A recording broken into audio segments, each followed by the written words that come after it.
All right, ready? Let's do it. Go live.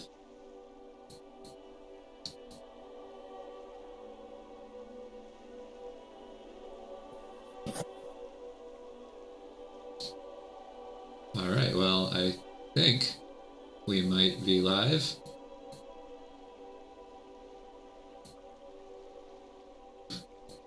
We are live. John says we're live. Okay. Nice. I guess we'll wait a few minutes, kind of people come. Let's see.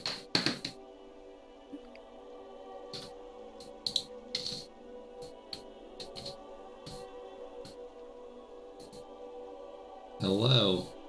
Welcome to the stream. Okay. Let's get started. Hey everyone. Welcome to the very first Giant Squid dev stream. I'm Matt Nava. I'm the Creative Director at Giant Squid. And I'm joined here by Bryce Warner, who is our environment artist who helped us build ABZÜ. And we're going to be playing through ABZÜ and talking about how we made it and just sharing some interesting things about it. And really excited to get to it. So let's begin. All right, so I'm going to start with a new game. Here we go.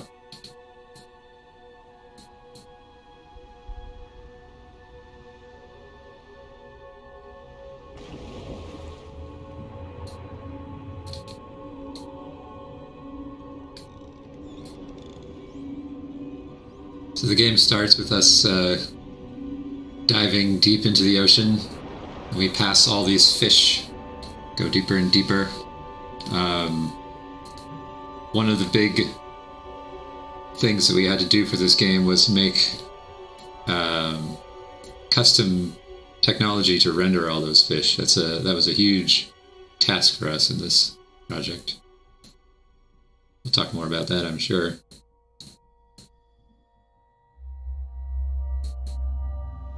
There's something down there.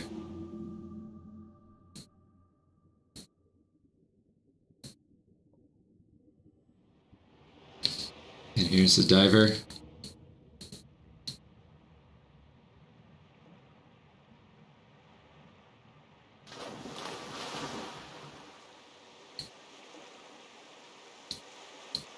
One thing that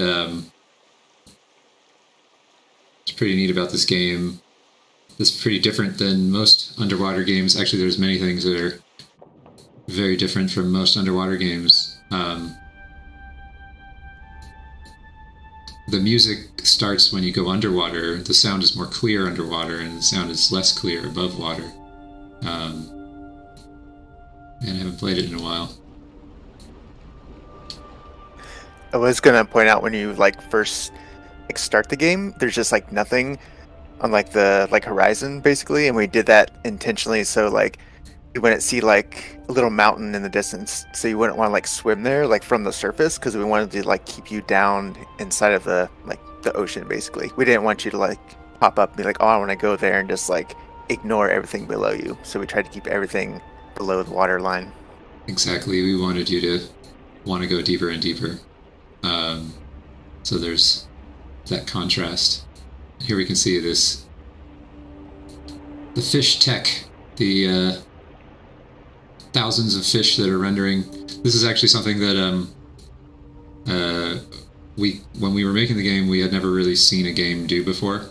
One of the ideas we had when we made ABZÜ was that there's lots of games that had underwater levels, but not many really did it in a way where people loved them, and we saw an opportunity there to do something special. Really focus on something that most people don't.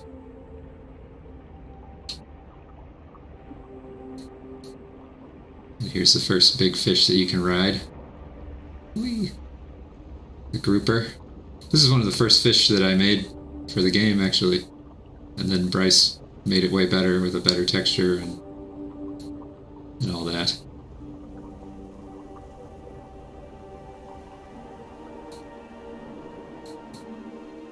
here we are in the kelp forest. This is the other huge piece of custom technology that we had to make, was the kelp and all those leaves that are dynamic and they animate and they move away from you. They're actually very similar behind the scenes to the way that we created the fish, getting tons of similar animated objects in the scene. Something that it occupied our programmers' time for a number of years. And what kinds of fish do we have in here, Bryce? This is a Garibaldi.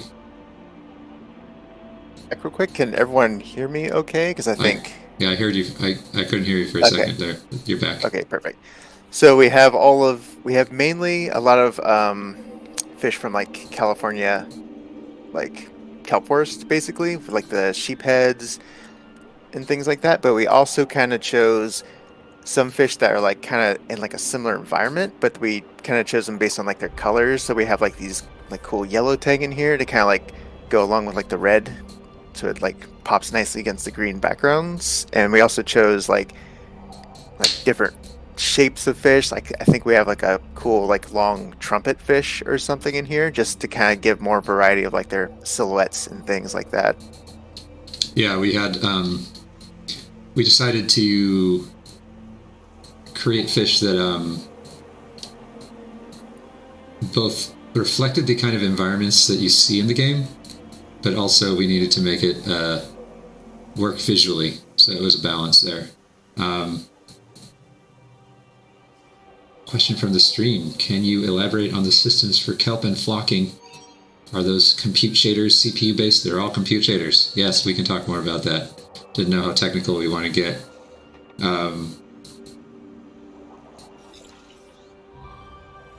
Here's one of the little drones. He's happy.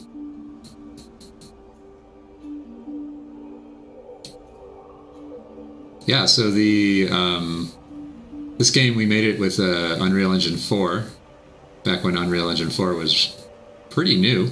And at the time, it didn't have any ability to create these kinds of large flocks of fish or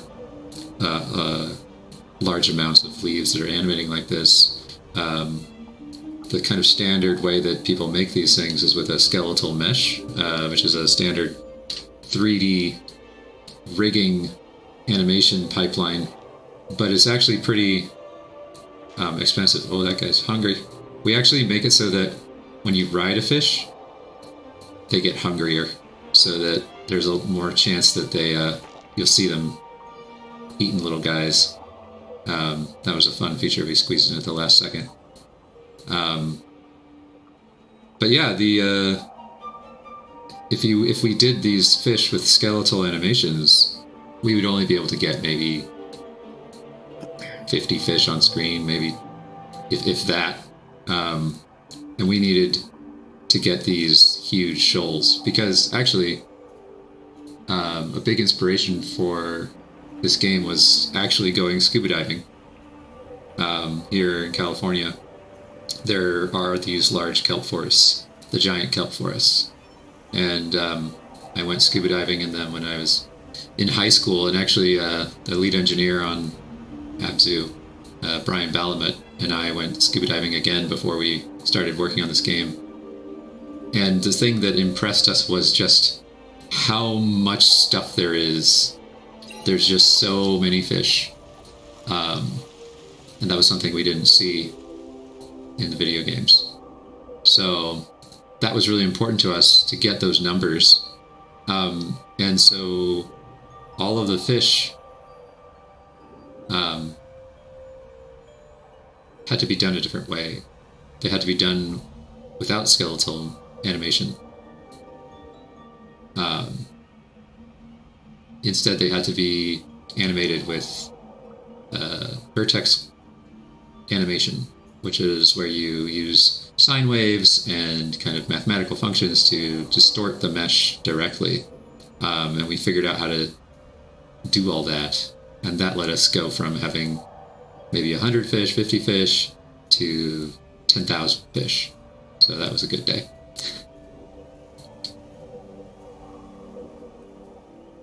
Talk about some like cool level design stuff we did here. So an early version that we had, like you come into the room and it's all like I think we had it was pretty flat. And so when you're like navigating around this room, it's kind of hard to like tell which direction, like which way you're facing, which way you have to go, because it's basically a very round circular room. So then later iterations, we like here you can see there's like a drop off. So we actually have the part that you're like supposed to go to like at a lower like elevation. So when you're down there, you can look back and be like, oh, there's like it's like cuts the room in half basically, so you can kind of like tell which side you're on. And also here you can see it's brighter at like where you're supposed to go. We use a lot of like the lighting and our cool like portal card tech that we have where like Yeah, it's brighter here, and I think on the other side actually where you came in we like hide that actually like with a darker like kind of fog so you don't like backtrack. yeah. There's actually a trick we do where we hide the entrance because we had people surfing through here or and kind of swimming and thinking, "Oh, do I have to go back this way?" Um, but we actually dim the entrance so that it's harder to see. Like you couldn't even see that there was a tunnel until you're this close. Um, if you look at it, we faded out right there, so it just looks like a wall, so that people don't accidentally backtrack.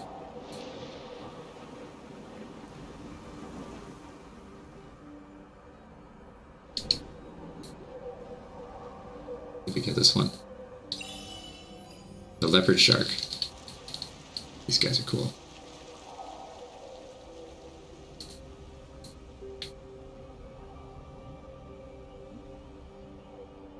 Should we go for the secret shells? I think so.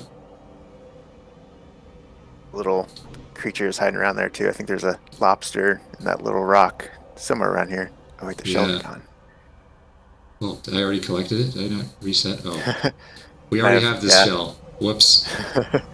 Should have made a new game. I thought we did. Oh well. So we also have little creatures that could stick to surfaces and animate. So these little sea urchins are animating, and that was neat as well. We could also put lobsters and crabs on the ground. A lot of focus on bringing these animals to life.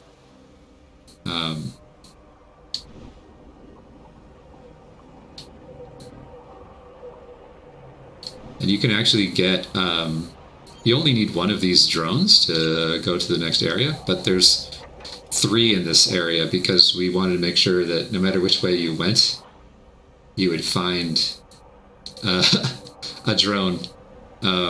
Just increase the chances that people would be able to make their way forward. And the drones are fun because they kind of copy your movement. One of the big features of the game is this fluid motion of the character. We don't pitch lock you, which means that we let you go in a full loop like this. So you can be very playful. You can do flips. And the fish actually try to follow you a bit too. Oh, there's a seahorse. And you can ping, and this affects the fish. They get attracted to you, and the diver reaches out to touch them. And that was actually something that was inspired by an experience I had while diving, where if you stayed really still, the fish would just come right past you and brush past your fingers. I wanted to capture that in the game. Little ground creatures too. Like I think if you ping, they'll like slowly start like making their way towards you, which is cool. Oh yeah. Yeah, you can see those sea stars on the ground. Come over here. I think they come to you, maybe. Maybe they run away from you. Stuff. He's running away, man.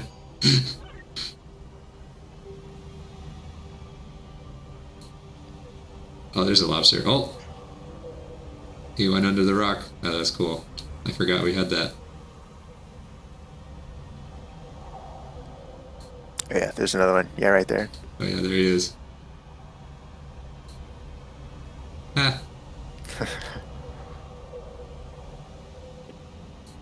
All right, let's keep going forward.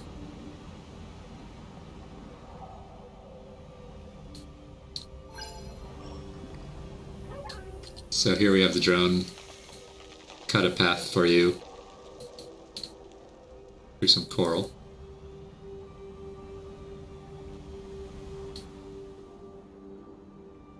Oh, the shark. Yeah.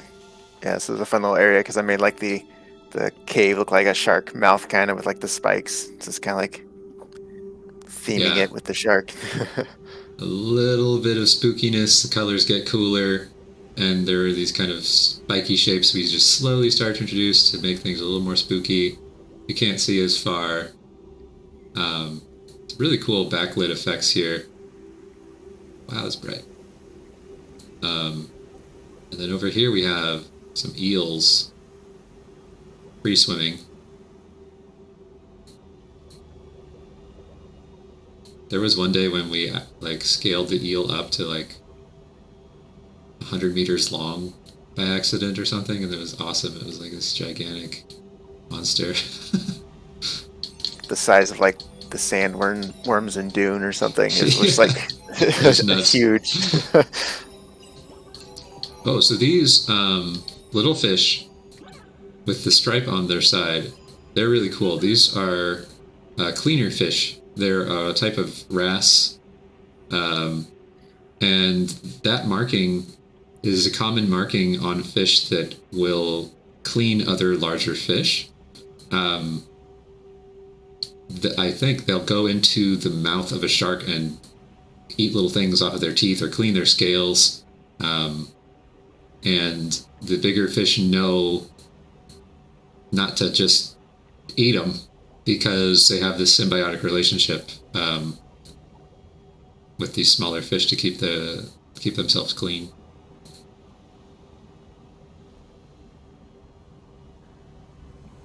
We had so many things like that we wanted to show in the game, but we didn't have time to actually get a scene where they go in and clean someone's teeth. But there's so much stuff that's going on in the ocean. It's funny because we at the beginning we were like, okay, we want to capture the feeling of scuba diving. Should we make it all real fish or should we invent fish? What would be cooler? And we started researching fish and realized that there's just so much cool stuff. You can't make it up. It's just, there's so many neat things about the ocean. So we decided, hey, let's showcase some of that as much as we can. I feel like this room like probably went through the most iterations. I feel like we like had it where you first start off and it's like you'll see in a little bit where like it becomes bright and cleansed, like it's first starting like that, and like there's like all these different like mesh types we had for like this pool in the middle, like this tower of like rock, or like all these different things. And yeah, one thing that we wanted to convey thematically in the game was that the diver is involved in bringing fish back into environments. So we have this dark room, and that transition, how we visually show that without text, explanations, a lot of trial and error to figure that out. And now we're in a very, very magical place.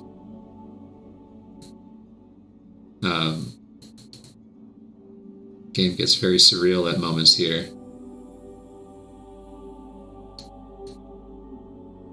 What's interesting about this... oh, sorry, you can go ahead. I was going to say, you're swimming above the water plane. And this was inspired by there's at the bottom of the ocean, there are these pools of heavier liquid that are very, very interesting. These brine pools where it looks like there's water underwater. And I just thought that was such an interesting concept to be swimming and then realize that you're above the surface. How magical is that? So we needed to have that kind of sensation in this very magical place. What were you going to say, Bryce? was gonna say if anyone here has played the Pathless, this area might look a little familiar. I don't know if we want to spoil anything, but that's all I'll say. Yeah, I'll without much spoilers, I'll say that creating this architecture, this kind of ghostly architecture at the time, was very taxing on our computers. It was very hard to make this detailed mesh, and I did a whole bunch of research into these incredible architectural forms. They're called muqarnas, inspired by Islamic architecture here. But in order to create this mesh, it kept crashing and it was so difficult. And I thought to myself, I will use this mesh in every game I make. So yeah, it's definitely in the Pathless somewhere for you to find.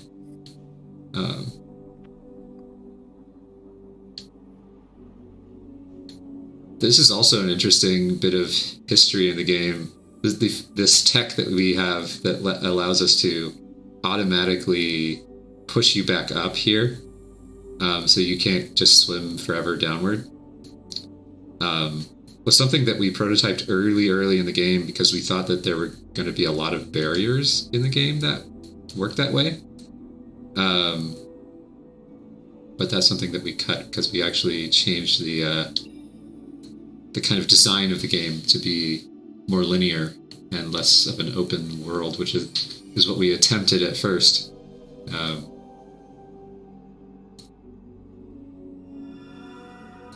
But it fit better with what we were trying to say in the game, to be linear, more linear. And then in the Pathless, we did a bunch of the ideas that we were able to do those kind of open world ideas in the next game that we made.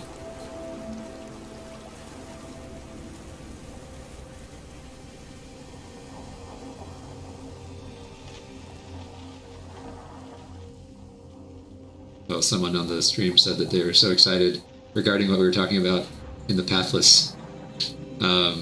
Yeah, that was super fun to throw in. It's always fun to tie the games together with these connections. I think we did playtests. We always playtest our game and watch players react as they play, just to see if things are working, and watching people see those connections. It's really satisfying. So now we've returned to the same room, but now there's fish everywhere, and this giant coral has grown. And here you have the manta rays, which you can ride. There should be three different variations of like four textures. Yeah, there's one that's like really cool. It's like solid black with like, yeah, that one's like this cool like white design on its belly. It's really nice. Yeah, these guys were interesting. There's a couple interesting things about manta rays. One, they're huge. They're absolutely huge. They get huge. Like, their wingspan is like as long as a great white shark. I was pretty shocked when I learned that.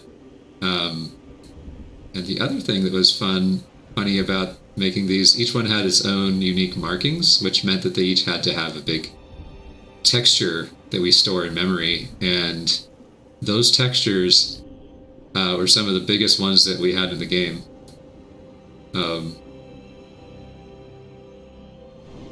Kind of tricky to make it all fit on the Switch when we ported this game to Switch. You can play this game on the Switch, by the way. It worked great.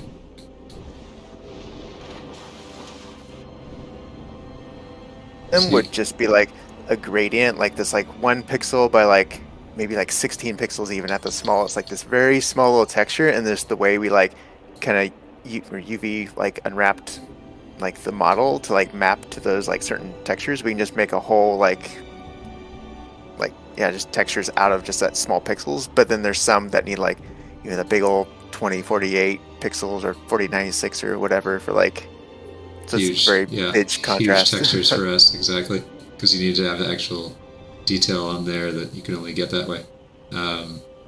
But yeah, we actually did a lot of stylization for the way the fish look, partly to, you know, make it read more clearly, because one of the big visual design challenges when we made this game was we're illustrating these very noisy environments. There's thousands of fish, thousands of kelp leaves. How do you make it so that you can actually understand what you're looking at?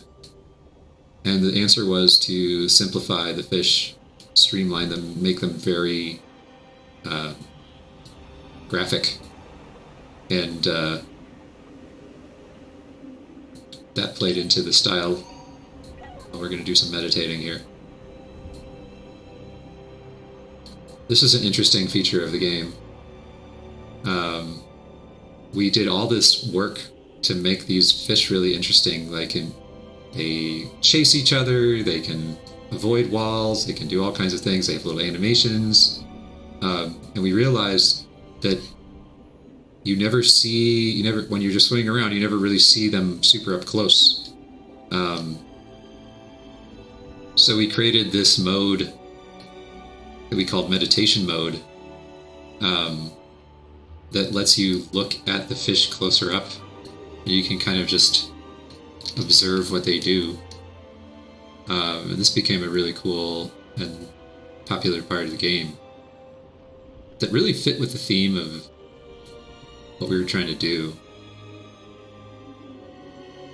Yeah, the one thing that's really interesting about ABZÜ is if you look at other underwater games, they always have like an air meter. There's a lot of stress. There's a lot of pressure. It's scary. Like, if you don't get out of the water, you're gonna die. There's sharks down there. Oh my god. But that was just so opposite to what I experienced when I went scuba diving. Scuba diving is like silent, breathing, flying, meditative. It's so peaceful. The whole world and everything in your life is gone, and you're just there, and you're floating, and you're moving with the tide, and everything moves together. It's this beautiful experience. And you don't think about, oh my god, how am I going to get out of here? You don't think about how much air do I have left, because you just always have way more air than you need.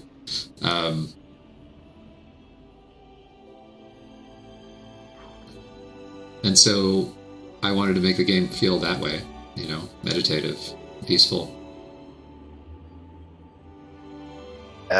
Like fish behavior. So we have like these Oh, kind of like presets and like definition. Oh, nice. Yeah, there's actually like a checkbox for like each of these fish, and you can actually turn that on if they're become a predator or not. So right now, like this one, like we can make him go eat other fish. So you could do that actually for like I think any fish in the game. So you could like have a little tiny like anchovy. If you turn that on, like he'll go swallow like a whale or something. It's really silly, but like yeah. So that we had to was like choose which ones we want to be like eating each other. exactly. When we first had this idea of predation in the game, like we wanted it to be this peaceful experience, but we also wanted to convey a bit of the reality of the ocean, which is the ocean's intense. It's not all beautiful. There's also fish that eat other fish. But yeah, when we first got that in there, like Bryce said, any fish could eat any other fish, and we had to create these tables where we would say this fish can eat that one, this one can't eat that one, and they also have a bit of variation in their size. So like larger fish will eat smaller fish if they can. They won't go for ones that are equal size and stuff like that. So it was interesting. We started to think about how ecosystems actually work. How do you simulate it if you don't understand it to some degree? Of course, it's simplified, but anyway, it's pretty fun. And sometimes, like we saw there, if you're watching one of the fish in the meditation mode, another fish might come and eat it, and then the camera follows the fish that ate the first one. That's pretty fun. Pretty rare to see that. Really some more color change of like the type of fish that we use. So like the previous one was a lot of like yellows and reds to go with the green, but this area is kind of like it's like new and it's cleansed. It's like very bright and almost like a more pale blue. So we went with like lots of silver fish and like I think there's like the rooster fish, which are like green, but they're kind of like a really light, like pastel kind of color green. Yeah, and these the main fish in here is called a trevally. This is I think a giant trevally. This larger silver fish. What's interesting about them is that there's actually black trevally as well, um, but we didn't have time to get them into the game in their black form. However, what's really interesting is many fish are all born female, and when they get to a big enough weight, then they transform to be a male. And I think that the trevally will change to black and become male when they're big enough. Um, I think that's true of that fish.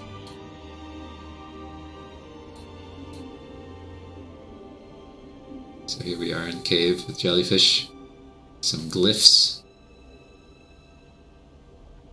The classic use of the portal card room. I think this was like where we kind of like really needed it the most because it's just like it's a really dark area and you look around just like you have no clue where to go. Then we're like, let's make this like cool little thing we can stamp right there in that doorway so you can like see it.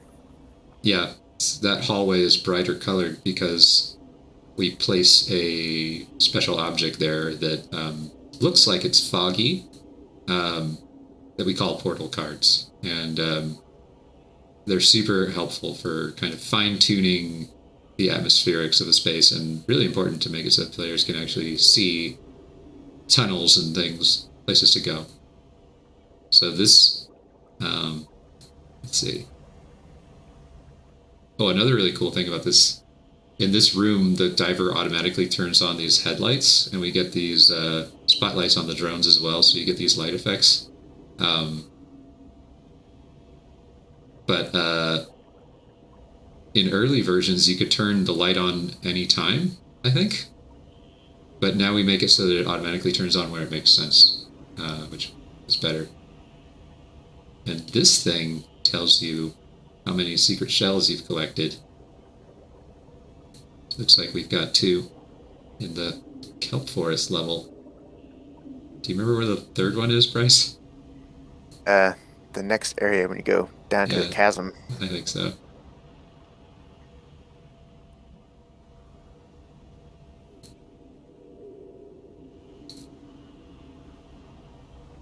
Oh, someone says they remember the barracuda ate another fish violently. Yes. Barracudas are super intense.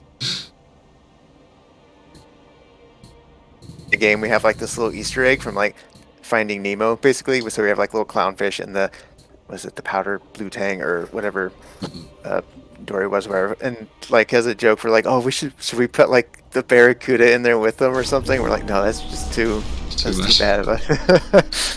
Ooh, the shark's back. There's our little jump scare moment. It's funny because watching people test the game, you could literally see them jump when they got to that part. It was like, this part was like a make or break for the game. People were like, I can't play this game. It's too scary. Forget it. I've seen people like, even at like our E3 demo, like early on, people like, I can't go any further because it's just like, it's this wide ocean and a shark just came out of nowhere. It's like, they were like, worst nightmare. Like, I can't do it. Yeah, and this area actually freaked people out too because it turns out there's a kind of phobia of just open spaces, and this area has like very few walls that you can see. Yeah, people got a little scared here, which was the intention. We wanted to introduce and kind of foreshadow that, you know, the shark is this powerful creature in the ocean, and of course, the way that we portray the shark, we wanted to subvert the typical villain character that's projected onto sharks. You know, they're so much more than that. But in order to show that they're more than that, we wanted to start with this kind of what you'd expect to see from a shark in a video game, and then subvert that. So this area is super deep. we get to see all the really cool dynamic volumetric fogging effects here. You can see that it gets darker as you go deeper. This is also a piece of very customized technology that we made for the game.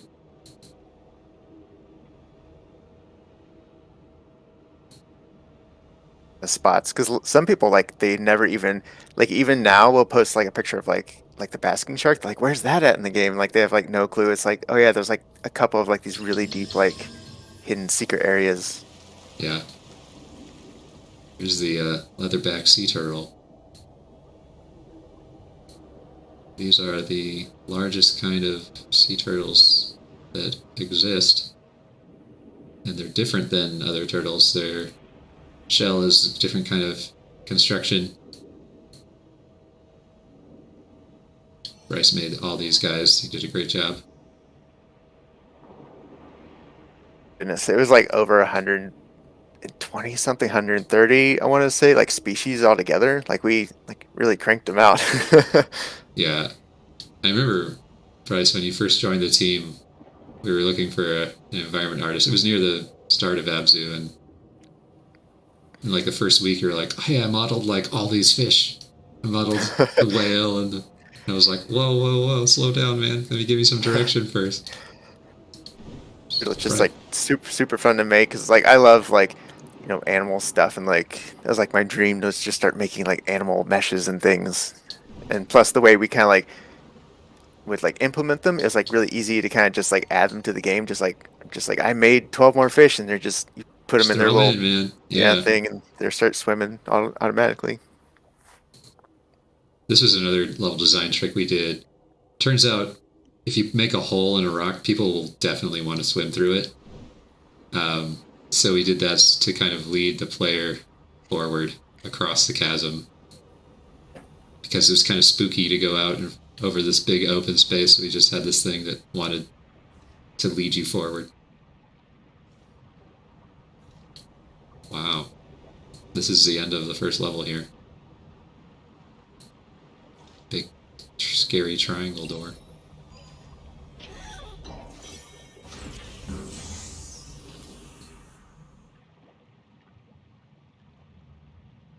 There that I did, like we did. That's not actually like a skeletal animation of those doors opening, and like we needed a place for like the drones to go. I'm like, I got this. I made it up like a blend shape of just like, which you normally don't do for like hard surfacey type of like objects and things, but I'm just like, I'll just do it because we had like this cool technology to like really utilize blend shapes. So I just used it everywhere. Total hack, but it works. That's what you gotta do when you're a small team. So this level is very different. The jet stream.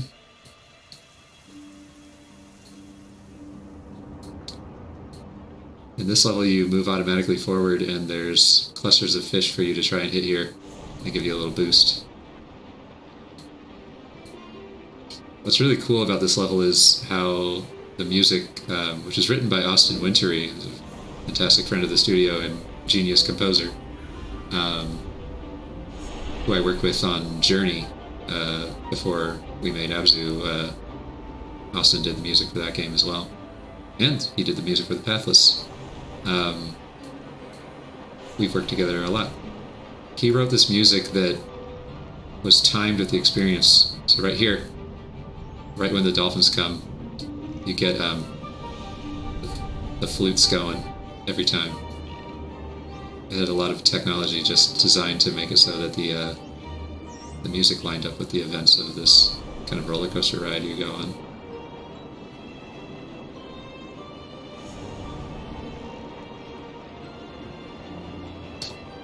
And we added these levels to vary the pacing of the game. The previous level you kind of slowly explore forward, and we wanted to have these moments of speed and adventure because there's so many fish in the ocean that are super fast. It's crazy. Like tuna. Did you know that tuna are like as big as a cow and can move faster than cheetahs? They move like 70 miles per hour. It's crazy. There's a little glimpse of the shark there. Most people don't see the shark. He's there. I think we had him like every level, right? We wanted to like show that he was like Yeah, he's still with always you, there. basically. I think so. This is a really cool part. The coral reef, the triangle island as we called it internally.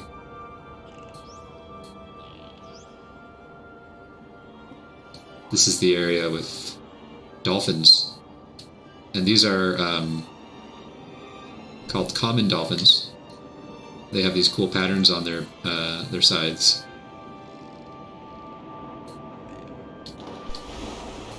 These are some of the coolest creatures to ride on in the game because they have so many animations.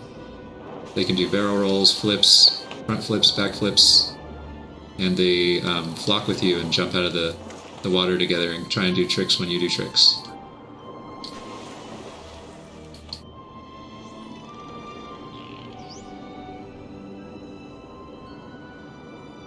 Another cool thing about the dolphins is that they make little squeaking sounds. And we were working with a brilliant sound designer named Steve Green on this game. And it was a big challenge because how do you record a dolphin? You know, you can't. So you have to figure out how to emulate the sound effects for the dolphins. So a lot of the sound effects sound like a dolphin, but not like what you would squeaky, expect. like a plate, like water on like a ceramic plate, like kind of like rubbing it, Yeah. make like a squeak, and then like a ratchet like tool when you like crank it. Basically, it makes like their like clicking sounds. I think he used some of those. Yeah. Just rubbing your finger on a wet plate makes dolphin sounds, turns out. That's fun.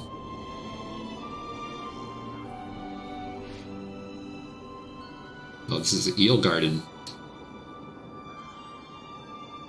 This is a real thing.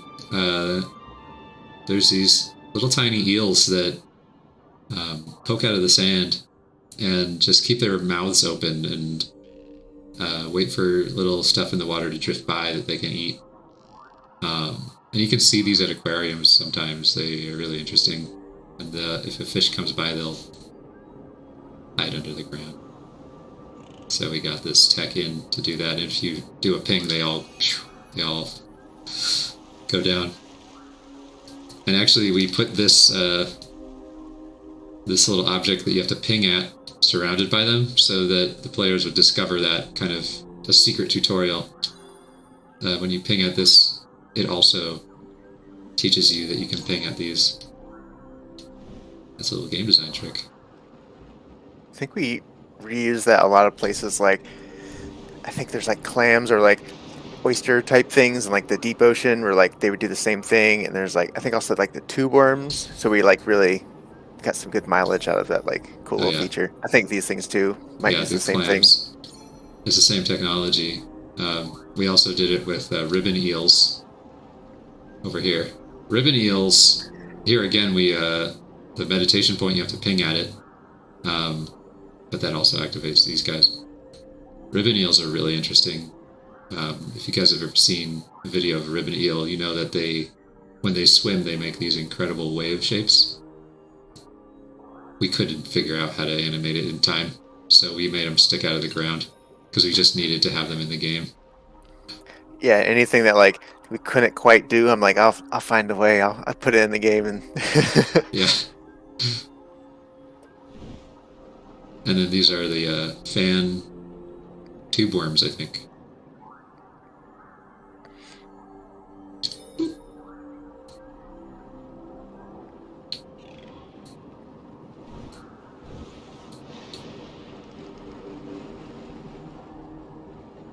Sea anemones.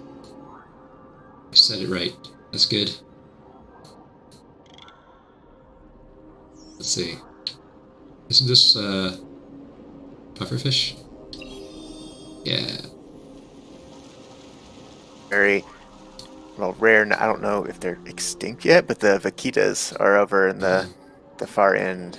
Yeah, we'll take a look at them. These guys are really cool. They're some of the first ones we made too. They can actually puff up. Get little. It's awesome that you're getting to like see them all. Usually they like kind of scatter out in the whole world, but now they're like crowding around you. That's you cool. gotta ping them to keep them together. Oh, they're awesome.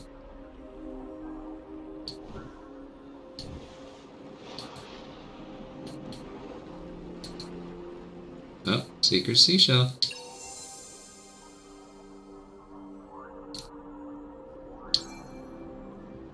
I think we were inspired by Link's Awakening on the Game Boy. In that game, you could collect secret seashells. I love that game. So we had to put secret seashells in our game.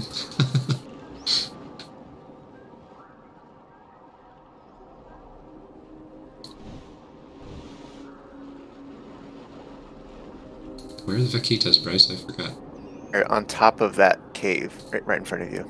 Oh yeah, okay. Yeah, those are probably the more tricky ones to find. Yeah. Yeah. Right here. Oh, vaquitas. These are the smallest kind of porpoise in the world. Like a tiny little dolphin guy. Where'd he go? Oh, there's one. Let's get him. It's funny you can like actually ride them, even though they're like so tiny. Yeah. Where are you going? They're so cool. They live in the off of Baja California, and they're extremely endangered, unfortunately. When we were making this game, we kept reading reports of their numbers going smaller and smaller. At the time, there were like 60 of them alive. Just bycatch and overfishing, taking them out.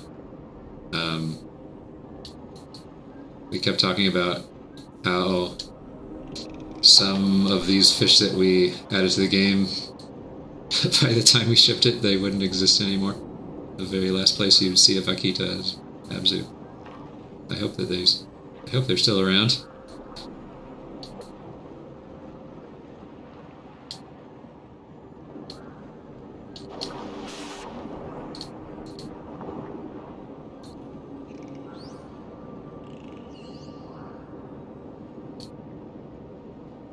I actually haven't checked on how they're doing lately.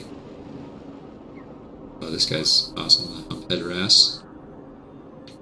My favorite ones to make, I think. Yeah, Very similar to the Goliath grouper. Very similar fish, yeah. I wonder why they call it humphead. Yeah. Oh, he's hungry. He had a satisfying bite animation. Yeah, I think I animated that one because, like, even though I'm not an animator, at the time we didn't have like a designated animator on ABZû, so like a lot of us would like do animation. I did a very few minor ones, but like I could copy. I basically like copied how Matt did the like Goliath grouper one like frame by frame. I'm like I'll just try my best at it, and it came out pretty good. So Yeah, it turned out great. Yeah, it's actually a funny thing. There was no animator on this game. Nobody with that title. I animated the main character, swimming animations myself, and then I created the animations for the fish. And then Bryce made a whole bunch of them. Pretty crazy. Pretty crazy. That was actually one thing we realized after we finished this game. We were like, we need to hire an animator. So now we have a fantastic animator. His name is Joel Finney, and he did all the animations on for the main character and the pathless and bosses and everything. We also had another great animator join us on that project named Bree Melvin. One funny thing is the only animation in the pathless that shipped, that was one that I did, was the swimming animation, and it was because I copied the swimming animation from ABZû. I don't think Joel ever updated it, but it was great. I never had to animate another character animation. Do other things. Alright, here we go.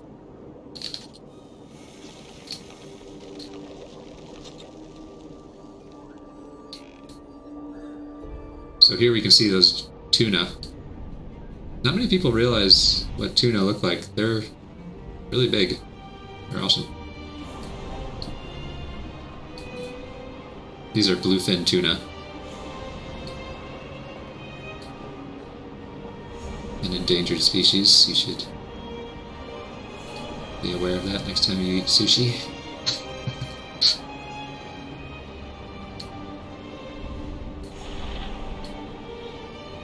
Oh, this is one of the trickiest secret seashells to get. You have to get it right then. Achievement unlocked. Ooh, the orcas. Awesome.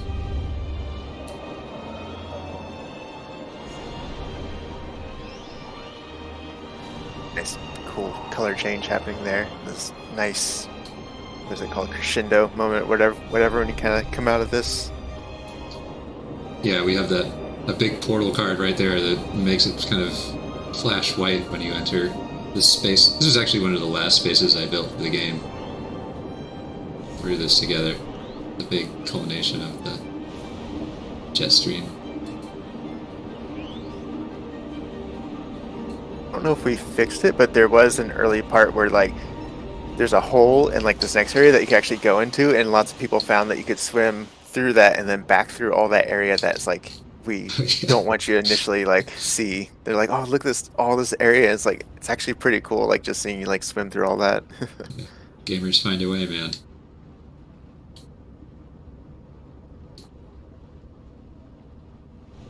So we're in another dark room here. There's actually something kind of secret in these rooms. If you go to the bottom of the area here, you'll find these kind of metallic ruins, which is foreshadowing things to come. Each room we like the first room, I think there's only like a few of the little trash piles, and then like this one has like more like the large like Yeah. long structures, and then the next one has even more. So it's like it's kind of leading up, showing you like the progression of what these things are. Most people never see that.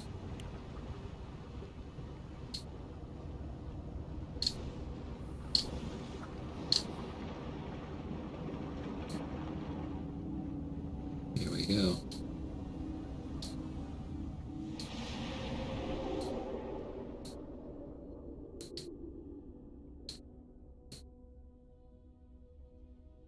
There's another secret in this area. If you look up here, there's these nautilus. Actually, they're not nautilus. They look like nautilus, but they're ammonites, which are an extinct, ancient, kind of squid-like shelled creature. And every time you collect a secret shell, they appear here. So it looks like we've gotten a few. Actually, this is something interesting. They're extinct, so there's not a lot of reference for how they moved or looked. We could just see their shell. There's no preserved soft parts of these squid. So the design of these, the kind of tentacle and the eye and everything on this guy is speculative based on our research and scientific illustrations.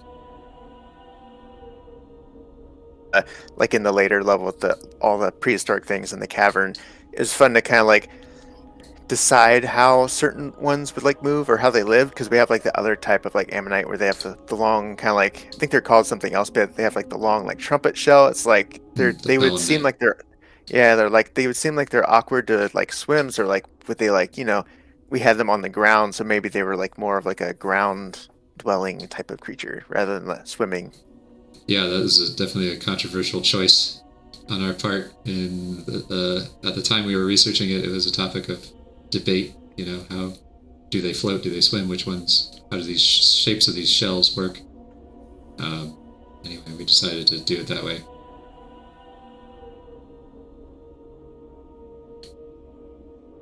Not many people realize that you can see the coral that you activated from the first level here, and the manta rays from the first level are reflected there. You keep filling out this space with more life as you complete the game. Seeing that we have some questions maybe we can answer. That might be fun. Yeah, sure. Yeah, we've got a question about how you use sort of color to change the mood of the different scenes, and what the creative process for that is like. I should say, this mysterious voice. Who is this? This is Patrick. He's our producer. He's been secretly here the whole time. How do we use color to create mood and change the feeling of the different scenes? That's a great question. It's super important to our process. We're all about color. You can see here is a great example of a color transition from that kind of darker space to this brighter lit space, and we bring in these purple kelp, which is not the color of real kelp, but we decided to make it this way because we wanted to have this place have a unique color in the entire game, in the context of the entire game. The color script, we create a color script, so we know the first level is going to have this green kelp. Then we're going to go through an area that's a different color, and we kind of create an arc of colors, and it will lead us to do things like make something that's not quite how it would really be, to create not just a mood for the space, but also a story across the entire game that the color is telling in relationship to what comes before and after it. So yeah, we think about color a lot. We also vary the color of the water. Here you can see it's a much more greenish blue, and that really contrasts against those purples in a neat way. We wanted to bring a lot of variety and unexpected color into this, what would otherwise you might think, well, the ocean's blue, right? Yeah, it's blue, but we're not making a simulation of the ocean. We're making trying to evoke the feeling of being in the ocean. And color is a fantastic way to do that.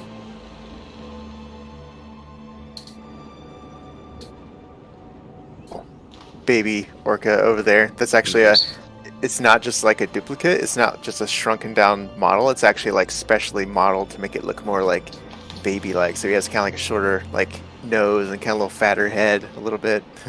Yeah, they actually change shape as they age.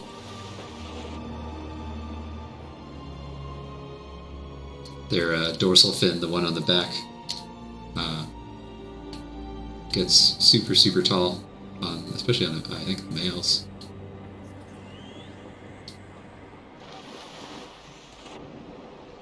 This is the room that has the barracudas. Oh, there's one. They're pretty cool.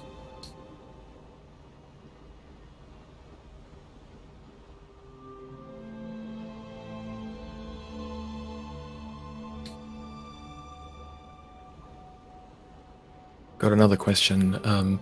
What are some of your favorite techniques for creating immersion? Obviously, a lot of ABZÜ is really, really immersive, so you could talk about that a little bit.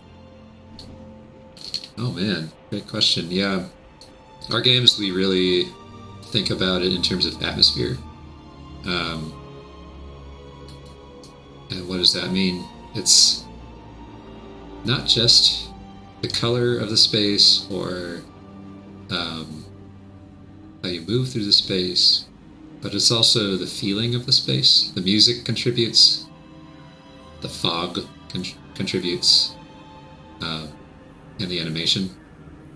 And we try to make people forget they're playing a game. In this game, there's no UI, like there's no life bar or little text on the screen, because those things remind you you're in a game. We wanted you to feel like you're just in a place, in an atmosphere. And so there's lots of ideas that we have that we actually throw out because they're too gamey feeling. They remind you you're in a game. It's very tempting as a game designer to make gamey systems where you have hit points, or you take damage, or you can fall off the edge, or things you see in games a lot. But we chose not to do those things, to immerse the player in the space more, atmospherically rather than mechanically. Another glyph here of the shark. Pretty cool. This is when we see some broken jars here. The amphora. I have a little obsession with the amphoras. They're super cool. That's what these kind of vessels are called. Oh, did we get the secret shell? We did. No, we didn't. Oh my god. The last one, the kelp. Yeah. But the next one isn't also in the chasm again, so. Ah, we screwed up. Let's go back sometime. Okay, this is one of the cool parts. Oh, yeah. The bait ball.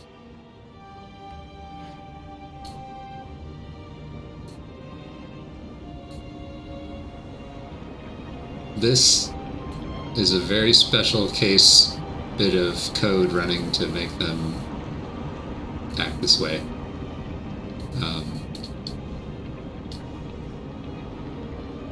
Turns out that fish will create what are called bait balls.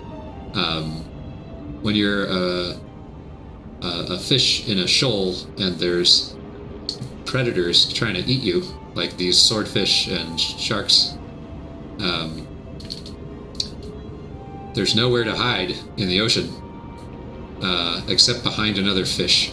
So they'll actually go in these circles because they're trying to evade the predators.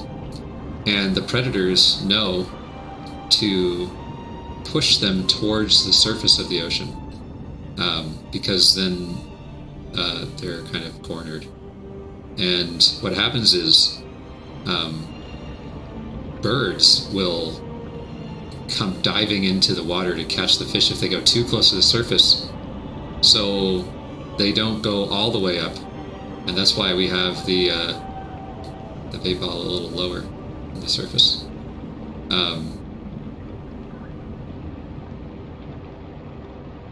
I had one of these guys too. Like they'll like swim directly through it, right? Yeah, if you are able to catch one of the predator fish, they will take them out. Actually, you can see these kind of white particles happening. Those actually are supposed to be the scales of fish. They get spawned when a predator eats one. Because we were watching, I think, some documentaries about this, and we saw that happening. You would see just after the bait ball is depleted, all that's left is scales falling through the water, just glinting. It's crazy. Here we go. Whee! Have the humpback whales in here. I forget which. I think you have to maybe go down a little bit to trigger them. I think they're like swimming below you a little bit. Those are the really fun ones to swim through the bait ball. Yeah, so well, you can actually see very faintly down there, there's some whales. And you can hear them from up here, but they don't come up unless you go down there. And these are humpbacks, like Bryce mentioned. Humpbacks are really cool. They have these really long flukes, these side flippers. Very unique for whales. Most have shorter flippers than that. once you start riding them, they go up towards the surface.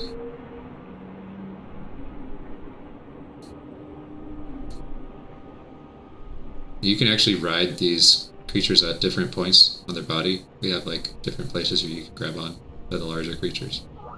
But if you steer them through the bait ball, they'll like open their mouth and gulp up some fish, I think. Yeah. Sick. Got them. And they also, I think if you go to the surface, they'll do a water spout too.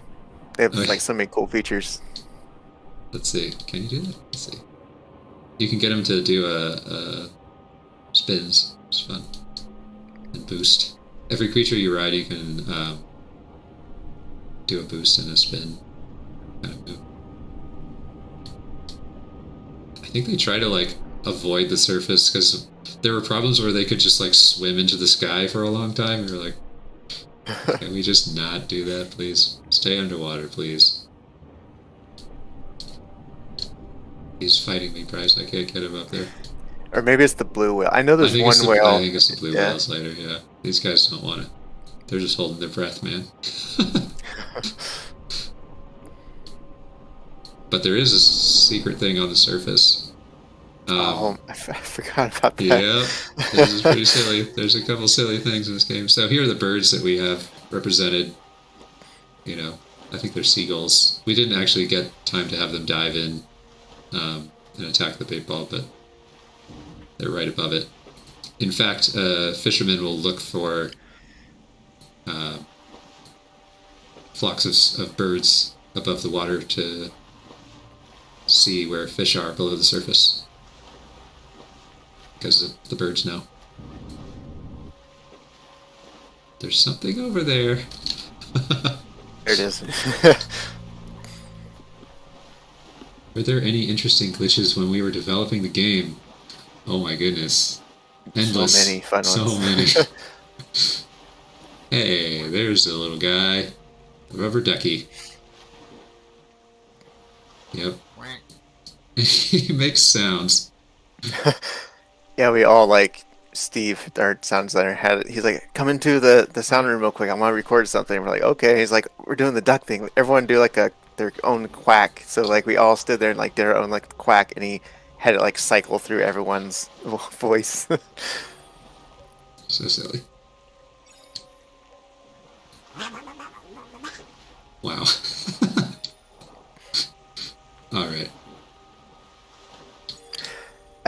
I kind of want to mention that there is, I don't think anyone's ever found it, but there is a sort of rubber ducky Easter egg type thing in the Pathless, but it's really well hidden and no one's found that yet, so Oh my God. that'll be a fun thing if anyone finds that.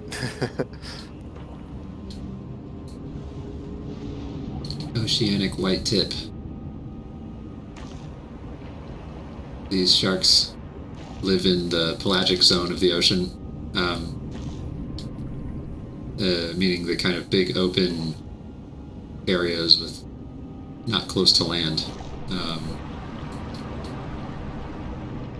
They never go too close to shore. It's like kind of living in a big desert, but they somehow make it. Very interesting. So if we go way down here,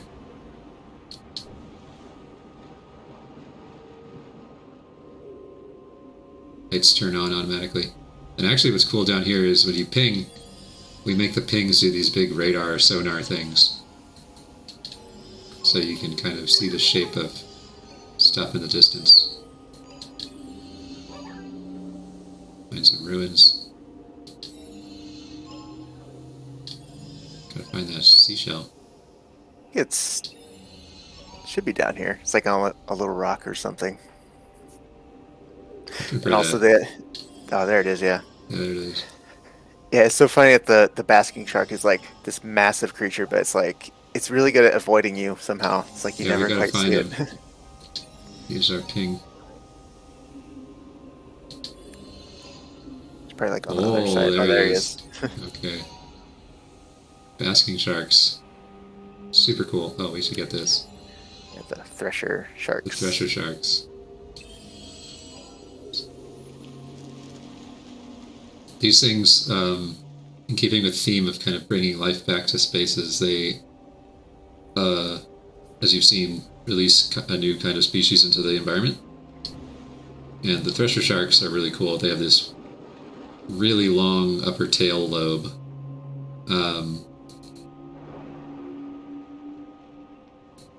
And what's wild about thresher sharks,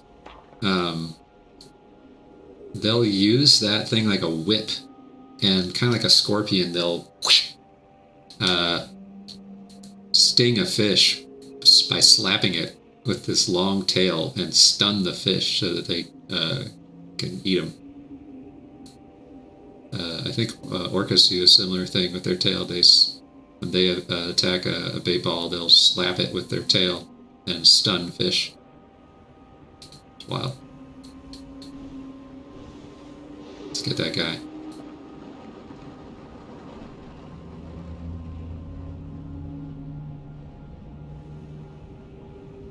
This is like, I think, the second largest kind of like fish out there.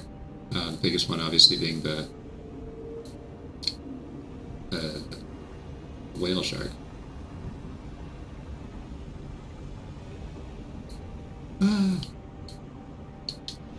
He used to just be able to swim right in his mouth. But I think we try to push you out a little bit. Nope. Yeah. I always like the gill animation that we had on these. I think they had like several bones or something in the gills, and they have a really nice like wavy animation to them. For the larger fish like this, we actually do skeletal animations so you can get more detail like that, and we only need one or two of them in the environment, so we were able to do that.